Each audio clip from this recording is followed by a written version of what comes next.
Ẹ kú dédé àsìkò yìí, èyí làwọn ìròyìn tó jẹyọ láti inú ìwé ìròyìn The Matrix lónìí Ọjọ́bọ̀, ọjọ́ kẹfà oṣù kẹta ọdún 2025. Ẹniọlá Sálíù lórúkọ mi. Pẹ̀lú bí gbèdéke ọjọ́ tí wọ́n fún Fubara láti gbé àbá ìṣúná rẹ̀ wá síwájú ilé ṣe ti pé, ilé ìgbìmọ̀ aṣòfin ìpínlẹ̀ Rivers ti gbé ìgbésẹ̀ míì o. Akọ̀wé ìjọba ìpínlẹ̀ ọ̀hún ní Fubara kò rí ìwé kankan gbà láti ọ̀dọ̀ ilé. Wọ́n ní kí gbogbo àwọn kọmíṣánná ní ìpínlẹ̀ ọ̀hún fi ipò wọn sílẹ̀.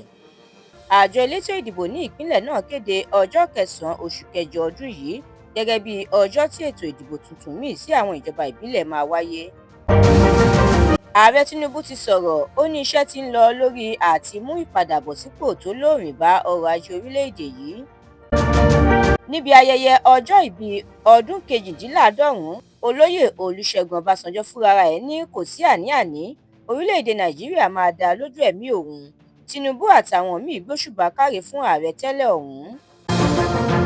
Ilé ìgbìmọ̀ aṣòfin àgbà lórílẹ̀-èdè yìí ti kọ etí dídi sí ẹ̀sùn Natasha tako Akpabio.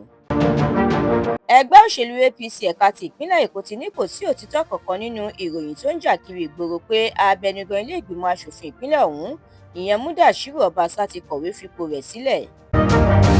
Àjọ FCCPC ti kọ̀wé ẹ̀sùn tako iléeṣẹ́ MultiChoice, ó ní ó kọ etí ikún sí àṣẹ òun.